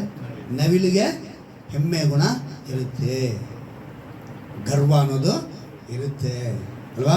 ಸೊ ನಾವೇನು ತಿಳ್ಕೋಬೇಕು? ಈ ಸ್ಪೀಕರ್ ಹೇಳಿದ್ರೆ ಈ 4 ಇದರಲ್ಲಿ ಮೊದಲನೇದು ಪ್ರೈಡ್ ಆಫ್ ಫೇಸ್ ಅಂತೇಳಿ. ಇನ್ನೊಂದು ಪ್ರೈಡ್ ಆಫ್ ರೇಸ್. ಇದರಲ್ಲಿ ಜನಾಂಗ, ಕುಲ, ಮತ. ಇವತ್ತು ಭಾರತ ದೇಶದಲ್ಲಿ ಇದು ಬಹಳವಾಗಿ ಆಳ್ವಿಕೆ ಮಾಡ್ತಾ ಇದೆ. ಈ ಒಂದು ಗರ್ವ, ಅಹಂಭಾವ, ದುರಾಂಕಾರ ಮನುಷ್ಯನಲ್ಲಿ ಬಂದ್ಬಿಡುತ್ತಂತೆ. Pride of place. Pride of place ಅಂದರೆ ಅವರು ಇರುವಂಥ ಊರು, ಅವರು ಇರುವಂಥ ಪ್ರಾಂತ್ಯ. ನಾನು ಯಾವ ಊರು ನನಗೆ ಗೊತ್ತಾ, ನಾನು ಯಾವ ಏರಿಯಾದವನಂತ ಗೊತ್ತಾ? ಕೆಲವರಿಗೆ ಹೆಮ್ಮೆ, ಅಹಂಕಾರ, ದುರಾಂಕಾರ ಎಲ್ಲಿಂದ ಬರುತ್ತೆ ಅಂದರೆ ಅವ್ರು ಇರುವಂಥ ಸ್ಥಳದ ಮೇಲಿಂದ ಬರುತ್ತಂತೆ. ಇಂಥ ಒಂದು ಹೆಮ್ಮೆ ಕೂಡ ಕೆಲವರಿಗೆ ಅವರ ಉದ್ಯೋಗ, ನಾನು ಏನು ಕೆಲಸ ಮಾಡ್ತೀನಿ ಗೊತ್ತ, ನಾನು ಯಾರದು ಏನು ಹೇಳ್ಕೊತಾರೆ, ಅವ್ರ ಕೆಲಸನ ಹೇಳ್ಕೊತಾರೆ ಹೆಮ್ಮೆಯಿಂದ. ಇನ್ನು ಸ್ಥಾನ, ನಾನು ಯಾವ ಸ್ಥಾನದಲ್ಲಿ ಗೊತ್ತಾ ಅಂದರೆ ಅಧಿಕಾರ. ನನ್ನ ಪೋಸ್ಟ್ ಏನು ಗೊತ್ತಾ, ನನ್ನ ಸ್ಥಾನ ಏನು ಗೊತ್ತಾ, ನೀನು ಎಲ್ಲಿರಬೇಕಾಗಿರೋನು. ದೇವರ ಅದಕ್ಕೆ ಒಂದು ಕಡೆ ಹೇಳ್ತಾರೆ, ಮದುವೆಗೆ ಹೋಗಿದ್ಯಾ, ಹೋಗಿ ಮುಂದೆ ಲೈನಲ್ಲಿ ಕುತ್ಕೋಬೇಡ ಆಯಿತಾ, ಹಿಂದೆ ಕುಳ್ತೀರಪ್ಪ. ಯಾಕೆಂದರೆ ಒಂದು ವೇಳೆ ಅವನು ಕರೆದಿರೋನು ಮದುವೆಗೆ ಯಾರೋ ಮುಖ್ಯವಾದ ವ್ಯಕ್ತಿನ ಕರೆದಾಗ ನೀನು ಮುಂದೆ ಸಾಲಿನಲ್ಲಿ ಕುಳಿತಿದ್ದು, ಅವನು ಬಂದು ನೀನು ಎದ್ದೋಳು, ಅವನು ಕುತ್ಕೊಳ್ಳಿ ಅಂತ ಹೇಳಿದ್ರೆ ಘನತೆ ಹೊಟ್ಟೋಗುತ್ತೆ. ನೀನೇನು ಮಾಡು, ಹಿಂದೆ ಇರು. ನಿನಗೆ ಘನತೆ ಕೊಡೋನು ಅವನು ಇದ್ರೂ ಸರಿ, ನಿನ್ನ ಕರ್ಕೊಂಡೋಗಿ ಎಲ್ಲಿ ಕುಂಡ್ರಿಸ್ತಾನೆ? ಮುಂದೆ ಕುಂಡ್ರಿಸ್ತಾನೆ ಅಂತೇಳಿ ದೇವರು ಯೇಸು ಹೇಳ್ಕೊಡ್ತಾರೆ ಶಿಷ್ಯರಿಗೆ. ಇದು ನಮಗಿರಬೇಕು. ಅಲ್ಲೆಲ್ಲೂಯ್ಯ. ಏಕದಮ್ಮಾಗಿ ಕಾಲರ್ ತೆಗೆಸ್ಕೊಂಡು ಇವತ್ತೆಲ್ಲ ಮುಂದೆ ಹೋಗಿ ಕಾಲ ಮೇಲೆ ಕಾಲು ಹಾಕೊಂಡು ಕೆಲವ್ರು ಕುತ್ಕೊಳ್ತಾರೆ ನೋಡಿ. ದೇವರ ಮಕ್ಕಳಿಗೆ ಆ ಸ್ವಭಾವಗಳು ಇರಬಾರ್ದು. ಪ್ರೈಡ್ ಆಫ್ ಗ್ರೇಸ್ ಇದು ಮುಖ್ಯವಾಗಿ ವಿಶ್ವಾಸಿಗಳಲ್ಲಿ, ಪಾಸ್ಟರ್ಗಳಲ್ಲಿ ಇದೆ. ಯಾವುದು? Pride of grace. ದೇವ್ರು ನನಗೆ ಕೊಟ್ಟಿರೋ ವರ ಎಂಥದ್ದು ಗೊತ್ತೇನ್ರಿ? ನನಗೆ ವಿರೋಧವಾಗಿ ಮಾತಾಡಬೇಡಿ. ನಾನು ಮೊಣಕಾಲು ಹಾಕಿದೆ ಅಂದರೆ ಏನಂತ ಏನು ಹೇಳ್ತಾರೆ ಇವರು?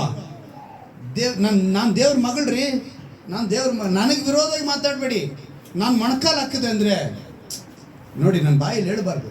ಏನಂತೆ? ನನ್ನ ಬಾಯಲ್ಲಿ ಇಂಥ ಹೆಮ್ಮೆ ವಿಶ್ವಾಸಿಗಳಲ್ಲೂ ಪಾಸ್ಟರ್ಗಳಲ್ಲೂ ಬೋಧಕರಲ್ಲೂ ಬಂದಿದೆ ಇವತ್ತು. ತಮ್ಮಲ್ಲಿರೋ ಕೃಪೆಯ ನಿಮಿತ್ತ, ತಮ್ಮಲ್ಲಿರುವಂಥ ಆತ್ಮಿಕ ವರಗಳಿಂದ, ತಮ್ಮಲ್ಲಿರುವಂಥ ಅಭಿಷೇಕವನ್ನು ಗರ್ವದಿಂದ ಹೇಳಿಕೊಳ್ಳುವಂಥದ್ದು. ದೇವರ ಅಹಂಕಾರಗಳನ್ನ ಎದುರಿಸ್ತಾರೆ. ದೀನರಿಗಾದರೂ ತನ್ನ ಕೃಪೆಯನ್ನು ಅನುಗ್ರಹಿಸ್ತಾನೆ. ಯಾಕೋಬನಲ್ಲಿ ಬರೆಯಲ್ಪಟ್ಟಿದೆ, ತುಂಬ ಕಡೆ ಬರೆಯಲ್ಪಟ್ಟಿದೆ, ಆದರೆ ಯಾಕೋಬನ ಅದನ್ನು ಒತ್ತಿ ಹೇಳ್ತಾನೆ. ದೀನರಿಗಾದರೂ ಯೆಹೋವನ ಕೃಪೆನ ಅನುಗ್ರಹಿಸುವನು. ದುರಹಂಕಾರ ಇರಬಾರ್ದು, ಅಹಂಕಾರ ಇರಬಾರ್ದು. ಇವತ್ತು ಹೆಮ್ಮೆ ಗರ್ವ ಹೆಚ್ಚಾದಾಗ ದೇವರ ಮೇಲಿನ ನಂಬಿಕೆ ಕಡಿಮೆ ಆಗೋಗುತ್ತೆ ಆಟೋಮೆಟಿಕ್ ಆಗಿ. ಅದಕ್ಕೆ ಉದಾಹರಣೆಯಾಗಿ ವಿದ್ಯೆ ಬರುತ್ತೆ ಮಧ್ಯದಲ್ಲಿ. ಇವತ್ತು ಎಷ್ಟು ಜನ ವಿದ್ಯಾವಂತರು ದೇವರಿದ್ದಾರೆ ಅಂತ ನಂಬ್ತಾರ? ನಂಬಲ್ಲ. ವಿದ್ಯೆ ಮತ್ತೆ ಹಣ, ಅಧಿಕಾರ ಇದೆಲ್ಲ ಬಂದು ಮನುಷ್ಯನ ಒಂದು ಪ್ಲೇಸಿಗೆ ಕರ್ಕೊಂಡೋಗುತ್ತೆ. ಅವನು ಅಲ್ಲಿ ಹೋದ್ಮೇಲೆ ಏನು ಮಾಡ್ತಾನೆ ಅಂದರೆ, ದೇವರ ಹೆಸರನ್ನ, ನಿಜವಾಗಿ ದೇವರ ಭಕ್ತಿಯಲ್ಲಿ ಬೆಳೆಯೋರನ್ನ, ನಿಜವಾಗಿ ದೇವರ ಇದ್ದಾರೆ ಅಂತ ಹೇಳೋರನ್ನ ಅಥವಾ ದೇವರನ್ನೇ ದೂಷಿಸುವ ಸ್ಥಾನ ಕೊಟ್ಟೋಗ್ತಾನೆ ಇವನು. ಉದಾಹರಣೆಗೆ ಹುಲಿಕಲ್ ನಾಗರಾಜ್, ಮೊನ್ನೆ ಅವ್ರದ್ದು ನೋಡಿದೆ ಹೇಗೆ ಸಭೆಗಳಲ್ಲಿ ತಲೆ ಮೇಲೆ ಕೈ ಇಟ್ಟು ಪ್ರೇಯರ್ ಮಾಡಿ ಅಭಿಷೇಕ ತುಂಬಲ್ಪಟ್ಟು ಕೆಳಗಡೆ ಬಿದ್ದು ಒದ್ದಾಡ್ತಾರೋ ಅದೇ ಮಾತನ್ನ ಅದೇ ರೀತಿಯಾಗಿ ಆ ಯಪ್ಪ ಮಾಡಿ ತೋರಿಸ್ತಾರೆ ವ್ಯಕ್ತಿ. ಈಗ ಹೊಸ್ದಾಗಿ ಬಿಟ್ಟಿದ್ದಾರೆ ಈ ವಿಡಿಯೋನ, ಗೊತ್ತಾಯ್ತರ? ಅವ್ರೇನು ಮಾಡ್ತೀವಿ ಹೇಳ್ತೀರಾ? ಇದೆಲ್ಲ ಮೌಢ್ಯತೆ, ಮೂಢನಂಬಿಕೆ, ಜನಗಳನ್ನು ಎನ್ಕ್ಯಾಶ್ ಮಾಡ್ತಿದ್ದಾರೆ ಅಂಥೇಳಿ ಅವರು ಯೇಸುವಿನ ಧರ್ಮಕ್ಕೆ ನಾನು ವಿರೋಧಿನ ಅಂತಲೇ ಟೈಟ್ಲ್ ಹಾಕಿ ಬಿಟ್ಟವ್ರೆ. ನಾನೇನು ಹೇಳ್ತೀನಿ ಅಂದರೆ, ನಾನು ಹೇಳೋದಲ್ಲ, ಸತ್ಯವೇದದ ಪ್ರಕಾರ ಇಂಥ ಗರ್ವ ದುರಹಂಕಾರ ಒಬ್ಬ ಮನುಷ್ಯನ ಸ್ಥಾನ ಹೋದಾಗ ಅಲ್ಲಿಗೆ ಬಂದ್ಬಿಡ್ತಾರೆ. ಅವ್ರು ಹೇಳೋವಂಥದ್ದು ಸುಮಾರು ಕೋಟಿಗಟ್ಟೆ ಜನಗಳಿಗೆ ಅವ್ರು ಹೇಳೋದು ರೈಟ್ ಅಲ್ವಾ? ಯಾಕಂದರೆ ಅಷ್ಟು ಪ್ರಭಾವ ಬೀರುತ್ತೆ ಅದು. ಅದಕ್ಕೇ ಅಮೋರಿಯರ ಸ್ವಭಾವ ಹೆಂಗಿರುತ್ತೆ ಅಂತ ಹೇಳಿದ್ರೆ, ಇವರು ಜಯ ಪಡೆದುಕೊಂಡು ಹೋದಂಥವ್ರು ಮತ್ತೆ ಅವರು ಗುಲಾಮತನಕ್ಕೆ ಹೋಗುವಂಥ ಪರಿಸ್ಥಿತಿಗೆ ಬಂದ್ಬಿಟ್ರು ಅಮೋರಿಯರ ಹತ್ರ ಇವರು ಇಸ್ರಾಯೇಲ್. ಅಂದರೆ ಅವರ ಒಂದು ಆ ಪ್ರಭಾವ, ಅವರ ಒಂದು ಆ ಪರಿಣಾಮ ಏನಿರುತ್ತೆ ಅಂದರೆ ಇವ್ರ ಮೇಲೆ ಬೀರ್ತಾ ಇದೆ. ಇವತ್ತು ನಮ್ಮ ಮೇಲೆ ಯಾವ ಪ್ರಭಾವ ಬೀರ್ತಾ ಇದೆ? ಕ್ರಿಸ್ತನ ಜಾಡ್ಯವನ್ನು ನಾವು ಹಿಂಬಾಲಿಸುವರಾಗಿರಬೇಕು, ಕ್ರಿಸ್ತನನ್ನು ಹಿಂಬಾಲಿಸಿರಬೇಕು, ಕ್ರಿಸ್ತನನ್ನು ಧರಿಸಿಕೊಳ್ಳಬೇಕು. ಆದರೆ ಇವತ್ತು ನಾವು ಕ್ರಿಸ್ತನನ್ನು ಧರಿಸಿಕೊಳ್ಳದೆ ಇಂಥ ಜನಾಂಗಗಳ ಒಂದು ಪ್ರಪಂಚದ ಲೋಕದ ಈ ಪ್ರಭಾವಗಳು ನಮ್ಮ ಮೇಲೆ. ಅದಕ್ಕೆ ಕ್ರಿಸ್ತನ ಪುನರುತ್ಥಾನ ಶಕ್ತಿ ಪ್ರಭಾವವು ಕುಂದಲಿಲ್ಲ ಅಂತೇಳಿ ಹಾಡು ಹೇಳ್ತೀವಿ. ಪುನರುತ್ಥಾನದ ಶಕ್ತಿ ಪ್ರಭಾವ ಕುಂದಲಿಲ್ಲ, ಅದು ಪ್ರಭಾವ ಅಷ್ಟೇ ಇದೆ. ಆದರೆ ನಾವೇ ಪಡ್ಕೊಳ್ತಾರೆ, ಹತ್ರ ಹೋಗ್ತಲ್ವಾ? ಅದಕ್ಕೆ ಭಕ್ತನ ಹೇಳಿದ್ದು, ನಾನು ಹತ್ರ ಇರಬೇಕಪ್ಪ, ನನ್ನ ಕಷ್ಟನ ನಿನ್ನ ಮುಂದೆ ಇಡ್ತೀನಿ, ಬೆನ್ನೈಸ್ತೀನಿ, ಮೊರ ಇಡ್ತೀನಿ ಅಂತ ಹೇಳ್ತಾನೆ. ಇವತ್ತು ನಾವು ಅದನ್ನು ತಿಳ್ಕೊಳ್ಬೇಕು. ಪ್ರಾಂತ್ಯಗಳು, ವಿದ್ಯೆ, ಹಣ ಹೆಚ್ಚಾದಾಗ ಹೇಳ್ತಾನೆ. ಪೌಲನ್ ಹೇಳ್ತಾನೆ, ಒಂದು ಕಡೆ ದೇವ್ರು ಹೇಳ್ತಾರೆ, ದೇವ್ರು ಬೇಡ್ಕೊಳತ್ತೆ, ನಾನು ಅಪ್ಪ ನನಗೆ ಈ ಥರ ಬಲಹೀನತೆ. ಆವಾಗ ಹೇಳ್ತಾರೆ, ನನ್ನ ಕೃಪೆ ನಿನಗೆ ಸಾಕು, ನಿನ್ನ ಬಲಹೀನತೆಯಲ್ಲಿ ನನ್ನ ಬಲವು ಪರಿಪೂರ್ಣವಾಗು, ನನ್ನ ಕೃಪೆ ನಿನಗೆ ಸಾಕು ಅಂತ ಹೇಳಿದ್ರು ಪೌಲನಿಗೆ. ಪೂರ್ಣ ಸಾಧಕವಾಗುತ್ತದೆ ಅಂತ ಹೇಳಿದ್ರು. 2 ಕೊರಿಂಥ 12:9 ನಾವು ನೋಡ್ಬೋದು ಮಾತನ್ನು. ಅಂದರೆ ಪೌಲನ್ನು ಕೂಡ ನೆನಪಿಸ್ಕೊಳ್ತೇನೆ. ಜ್ಞಾನೋಕ್ತಿಗಳ 13ನೇ ಅಧ್ಯಾಯದಲ್ಲಿ 10ನೇ ವಾಕ್ಯದಲ್ಲಿ ಒಂದು ಮಾತು ಬರೆಯಲ್ಪಟ್ಟಿದೆ ನೋಡಿ. ಒಂದು ಮಾತು, ಹೆಮ್ಮೆಯ ಫಲವು ಕಲಹವೇ. ಯಾವುದು? ಹೆಮ್ಮೆಯ ಫಲ ಕಲಹ. ಅಂದರೆ ಹೆಮ್ಮೆ ಬಂದಾಗ ಅಲ್ಲಿ ಏನು ಬರುತ್ತೆ? ಏನೋ ಒಂದು ಜಗಳ ಬರುತ್ತೆ, ಏನೋ ಒಂದು ಕಲಹ ನಡೆಯುತ್ತೆ ಅಂತೇಳಿ. ಹೆಮ್ಮೆಯ ಫಲವೇ ಕಲಹವು. ಬುದ್ಧಿವಾದಕ್ಕೆ ಕಿವಿಗೊಡುವರಲ್ಲಿ ಜ್ಞಾನ. ಬುದ್ಧಿವಾದಕ್ಕೆ ಕಿವಿಗೊಡಬೇಕು, ಅದು ಜ್ಞಾನದ ಗುಣ. 16ನೇ ಅಧ್ಯಾಯ ಜ್ಞಾನೋಕ್ತಿಗಳಿದೆ. 18ನೇ ವಾಕ್ಯವನ್ನು ಗಮನಿಸುವಾಗ ಅಲ್ಲಿ ಒಂದು ಮಾತು, ಗರ್ವದಿಂದ ಭಂಗ, ಒಬ್ಬಿನಿಂದ ದೊಬ್ಬು. ಅಂದರೆ ನಾಶನಕ್ಕೆ ಮುಂದಾಗಿ ಬರುತ್ತದೆ ಯಾವುದು? ಗರ್ವ. ನೀನು ನಾಶಕ್ಕೆ ಹೋಗ್ತಾ ಇದೆಯಾ ಅಂತ ಹೇಳಿದ್ರೆ, ನೀನು ನಾಶವಾಗ್ತಿದೆಯಾ ಅಂತ ಹೇಳಿದ್ರೆ ನಿನ್ನ ಮುಂದೆ ಕಾಣಿಸೋದು ಗರ್ವ. ನೆಕ್ಸ್ಟ್ ಏನು ಕಾಣಿಸುತ್ತೆ? ಬೀಳ್ವಿಕೆ. ನೀನು ಬಿದ್ದೋದ ಪರಿಸ್ಥಿತಿ ಬರ್ತಾ ಇದೆ ಅಂತ ಹೇಳಿದ್ರೆ ನೀನು ಉಬ್ಬಿಕೊಳ್ತಾ ಇದೆಯಾ ಅಂತ ಅರ್ಥ. ಕೆಲವರು ಉಬ್ಬಿಸ್ತಾರೆ ನಮ್ಮನ್ನು, ಹಂಗಿಂಗೆಲ್ಲ ಉಬ್ಬಿಸೋದು ನಮ್ಮನ್ನು. ಆ ಉಬ್ಬಿಸುವಿಕೆಗೆ ನಾವು ಹಂಗೇ ಮೈ ಮರೆತು ಏನಾಗ್ಬಿಡ್ತೀವಿ, ಅವನ್ನ ನಂಬಿಬಿಡ್ತೀವಿ. ಉಬ್ಬಿಸುವಿಕೆ ಏನಾಗುತ್ತೆ? ನಮ್ಮನ್ನು ಕೆಳಗಡೆ ತಳ್ಳುತ್ತೆ. ಸೊ ನಾವೇನು ಮಾಡಬೇಕು? ಇದನ್ನು ತಿಳ್ಬೇಕು. ಆತ್ಮಿಕರು ಎಲ್ಲರೊಂದಿಗೆ ದೀನೆಯಿಂದ ಇರಬೇಕು. ಸೈತಾನನು ಅಲ್ಲಿಂದ ತಳ್ಳಲ್ಪಡಲು ಕಾರಣ ಏನು? ಹೆಮ್ಮೆ ಪಟ್ಟ, ನಾನು ಎಲ್ಲಿಗೆ ದೇವಾದಿ ದೇವನಿಗೆ ಮೇಲಾಗಿ ಅಂತ ಅಂದ್ಕೊಂಡ. ದೇವ್ರಿಗೆ ಗೊತ್ತಲ್ವ, ಅಂತರಿಂದ್ರಗಳು ಗೊತ್ತು. ಮನುಷ್ಯನಲ್ಲೇ ಯಾರು ಕೆರಾಫಿರ್ ಆಗ್ಬೋದು, ಸೇರಾಫಿರ್ ಆಗ್ಬೋದು, ದೂತರಾಗ್ಬೋದು, ಎಲ್ಲರ ಅಂತರ್ನಿಂದ ದೇವರಿಗೆ ಗೊತ್ತು. ನೆನೆಸ್ಕೊಂಡ ತಳ್ಳಿಬಿಟ್ರು. ನಾವು ಯೆಹೆಜ್ಕೇಲ 28:17 ಈ ಮಾತನ್ನು ನೋಡಬಹುದು. ದೇವರು ಎಂದಾಗ ಮನುಷ್ಯ ವ್ಯತ್ಯಾಸ ತಿಳಿದಿರಬೇಕು. ಮನುಷ್ಯ ಯಾವತ್ತೂ ದೇವರೊಂದಿಗೆ ಹೋಲಿಕೆ ಮಾಡ್ಕೋಬಾರ್ದು. ಆದರೆ ದೇವರು ತನ್ನ ಹೋಲಿಕೆಯಲ್ಲಿ ಮನುಷ್ಯನ ಉಂಟು ಮಾಡಿದ. ಇದನ್ನು ಗಮನದಲ್ಲಿಡಬೇಕು. ನಾವು ಅವರ ಹೋಲಿಕೆಯಲ್ಲಿ ನಾವು ಉಂಟಾಗಿದ್ದಕ್ಕೆ ಮಾತ್ರಕ್ಕೆ ನಾವೇ ದೇವರಾಗೋದಕ್ಕೆ ಸಾಧ್ಯ ಇಲ್ಲ. ನಾನು ಅನೇಕರಿಗೆ ಹೇಳ್ತೀನಿ, ಕೆಲವರು ಸಮಯ ಈ ಹಳ್ಳಿ ಸೇವೆಗಳಲ್ಲಿ ನಾನು ಗಮನಿಸಿದ್ದೀನಿ, ಪಾಸ್ಟರ್ ಕಾಲುಗಳನ್ನ ಮುಟ್ಟಿಬಿಟ್ಟು ನಮಸ್ಕಾರ ಮಾಡೋದಕ್ಕೆ ಬರ್ತಾರೆ. ನಾನು ತುಂಬ ಜನ ಕೇಳಿದ್ದೀನಿ, ಆ ಕೆಲಸ ಮಾಡಬೇಡಿ, ಪಾಸ್ಟರ್ಗಳನ್ನ ಮುಟ್ಟಿ ಪಾದಗಳನ್ನ ಮುಟ್ಟಿ ಮಾಡಬೇಡಿ. ಕೆಲವರಿಗೆ ಏನು ಹೇಳಿದ್ರು ಕೂಡ ಅದನ್ನು ಬಿಡಲ್ಲ. ಅವ್ರೇನು ಮಾಡಿಬಿಡ್ತಾರೆ, ನಮಸ್ಕಾರ ಕಾಲಿಗೆ ಬಿದ್ದು ನಮಸ್ಕಾರ ಪಡೆದುಕೊಳ್ಳುವಂಥ ಒಂದು ಪದ್ಧತಿ, ಅದು ಘನತೆ, ಒಂದು ಗೌರವ ಅಂತ ಹೇಳಿದ್ರೆ ಹೆತ್ತವರಿಗೆ ನಾವು ಮಾಡೋದ್ರಲ್ಲಿ ತಪ್ಪೇನಿಲ್ಲ. ಯಾವ ಸ್ಥಾನಕ್ಕೆ? ನನ್ನ ಹೆತ್ತವರು ಅನ್ನೋ ಒಂದು ಪ್ರೀತಿಗೆ ಅವರ ಆಶೀರ್ವಾದ ಪಡೆಗಳು. ಯಾಕಂತ ಹೇಳಿದ್ರೆ ಅದು ನಾವು ಹಳೆ ಕಾಲದಿಂದ ಹೊಸ ಒಡಂಬಡಿಕೆ ಕಾಲದವರೆಗೂ ಹೆತ್ತವರ ಬಳಿ ಮಕ್ಕಳನ್ನು ಆಶೀರ್ವಾದ ಪಡೆದುಕೊಳ್ಳಿ. ಯಾಕಂದರೆ ಹೆತ್ತವರ ತಲೆ ಮೇಲೆ ಕೈ ಇಟ್ಟು ಆಶೀರ್ವಾದ ಮಾಡೋದು ನಡೀತಾ ಇತ್ತು. ಅದೇ ರೀತಿಯಾಗಿ ಶಪಿಸ್ತಾ ಇತ್ತು ಒಂದು ಕಾಲ. ಆಮೇಲೆ ಯೇಸು ಕ್ರಿಸ್ತನು ಹೇಳಿದ್ರು, ನಿಮ್ಮ ಮಕ್ಕಳನ್ನ ನೀವು ಪ್ರೀತಿ ಮಾಡಿ, ಅವರಿಗೆ ಕೋಪ ತರಿಸ್ಬೇಡಿ, ಅವ್ರನ್ನ ಪ್ರೀತಿ ಮಾಡಿ ಅಂತ ಹೇಳಿ ಅವ್ರನ್ನ ಆಶೀರ್ವದಿಸುವ ವಿಧಗಳನ್ನ ದೇವರು ಹೇಳಿಕೊಟ್ರು. ಸೊ ಹೆತ್ತವರ ಕಾಲಿಗೆ ಬಿದ್ದು ಎದ್ದೋಳೋದ್ರಲ್ಲಿ ಅದೇನು ತಪ್ಪೇನಿಲ್ಲ, ಆದರೆ ಬೀಳಬೇಕು ಅಂತ ಹೇಳ್ತಿಲ್ಲ. ಅದೇ ಸಮಯದಲ್ಲಿ ಯಾವ ಮನುಷ್ಯರ ಕಾಲಿಗೂ ಬೀಳಬಾರ್ದು. ಅದು ಎಂಥ ದೊಡ್ಡ ವ್ಯಕ್ತಿ ಆಗಿದ್ರು ಸರಿ, ಎಲ್ಲರೂ ಮನುಷ್ಯರ ದೇವರ ಪಾದಕ್ಕೆ ಮಾತ್ರ ನಾವು ಅಡ್ಡ ಬೀಳಬೇಕು. ನೀವು ಮನುಷ್ಯರಾದ ಪಾದಕ್ಕೆ ಅಡ್ಡ ಬಿದ್ದರೆ ಅದೇನಾಗುತ್ತೆ? ದೇವರನ್ನು ಅಗೌರವಪಡಿಸಿದಂತೆ. ಇವತ್ತೊಂದು ಗುಂಪಿದೆ, ನನಗೆ ಗೊತ್ತು, ಮಾರ್ವಾಡಿ ಗುಂಪುಗಳಲ್ಲಿ. ಅವರಲ್ಲಿ ಎಲ್ಲನ ನೋಡಿ ನೀವು, ಅದು ಎಷ್ಟೇ ದೊಡ್ಡ ವ್ಯಕ್ತಿ ಆಗಿರಲಿ, ಅವ್ರ ರಸ್ತೆಯಲ್ಲಿ ಅವ್ರು ಕಾಲು ಬಿಟ್ಟು ನಮಸ್ಕಾರ ಮಾಡ್ತಾರೆ. ಅದು ಒಳ್ಳೆ ಸಭ್ಯತೆ, ಒಳ್ಳೆ ಸ್ವಭಾವ, ಒಳ್ಳೆ ಗುಣನೇ. ಆದರೆ ಅದು ಅವರ ಪಾರಂಪರ್ಯ, ಅವ್ರ ಸಂಪ್ರದಾಯಕ್ಕೆ ಬಂದಿದೆ. ಅವ್ರ ಒಳಗಡೆ ಏನಿದೆ, ಆಚೆ ಏನಿದೆ, ಅದೆಲ್ಲ ನಾವು ಇತ್ಯರ್ಥ ಮಾಡೋಕ್ಕೆ ಬಂದವರಲ್ಲ. ನಾವು ತಿಳ್ಕೊಬೇಕಾದ್ರೆ ಅದೊಂದು ಮರ್ಯಾದೆ ಸ್ಥಾನ ಮಾಡ್ತಾರೆ. ನಾನು ತುಂಬ ಏರ್ಪೋರ್ಟಲ್ಲಿ, ಬಸ್ ಸ್ಟ್ಯಾಂಡ್ಗಳಲ್ಲಿ, ಬೀದಿಗಳಲ್ಲಿ ಕೂಡ ನೋಡಿದ್ದೀನಿ. ಒಬ್ರಿಗೊಬ್ರು ನೋಡಿಬಿಟ್ರೆ, ದೊಡ್ಡವ್ರು ನೋಡಿದ್ರೆ ಚಿಕ್ಕವ್ರು ಬಂದ್ಬಿಟ್ಟು ಅವ್ರು ಕಾಲಿಗೆ ಬೀಳ್ತಾರೆ, ರೋಡಲ್ಲೇ ಬೀಳ್ತಾರೆ, ಕಾಲು ಮುಟ್ಟಿ ನಮಸ್ಕಾರ ಮಾಡ್ತಾರೆ. ಅದು ಅವರ ಪದ್ಧತಿ, ಬೇಡ. ಅದು ನಾನು ಹೇಳ್ತಾ ಇರೋದು, ದೇವರ ಮಕ್ಕಳಂತ ಅನಿಸ್ಕೊಂಡು ಯಾವ ಪಾಸ್ಟರ್ ಕಾಲಿಗೂ ಬೀಳೋದು ಹಾಗೇ ಇಲ್ಲ. ನೀವು ಅದನ್ನು ಅರ್ಥ ಮಾಡ್ಕೊಳ್ಬೇಕು. ಇದನ್ನು ಅರ್ಥ ಮಾಡಿಕೊಂಡು ದೇವರು ಅಂತಿದೆ ಆ ಮನುಷ್ಯರಿಗೆ ಗೊತ್ತಾಗಿ. ಒಂದು ಮಾತನ್ನು ನಾನು ನೆನಪು ತರ್ತೀನಿ ನೋಡಿ. ಯೆಶಾಯನ ಪ್ರವಾದಿಯ ಗ್ರಂಥ 14ನೇ ಅಧ್ಯಾಯ 14ನೇ ವಾಕ್ಯ. 14ನೇ ಅಧ್ಯಾಯ 14ನೇ ವಾಕ್ಯ. ಉನ್ನತ ಮೇಘಮಂಡಲದ ಮೇಲೆ ಉನ್ನತೋನ್ನತನಿಗೆ ಸರಿ ಸಮಾನನಾಗನು ಅಂದುಕೊಂಡಿಯಲ್ಲ. ಅದನ್ನೇ ಹೇಳಿದ್ರು. ಅವನೇನಾಗ್ತಾನೆ? ಉನ್ನತೋನ್ನತನಿಗೆ. ಆ ಒಂದು ಹೆಮ್ಮೆ ನಮಗೆ ಬರಬಾರ್ದು. ಪೌಲನು ಹೇಳ್ತಾನೆ, ಶಿಲುಬೆಯ ವಿಷಯದಲ್ಲಿ ನಾನು ಹೆಚ್ಚಳ ಪಡುವುದೇ ಇಲ್ಲ. ಗಲಾತ್ಯರು 6:14 ಹೇಳ್ತಾನೆ. ಕೊರಿಂಥ ಪಟ್ಟಣಕ್ಕೆ ಬರುವಾಗ ಹೇಳ್ತಾನೆ, ನಾನು ಉಬ್ಬಿಕೊಳ್ಳೋದಿಲ್ಲ ಅಂತ ಹೇಳ್ತಾನೆ.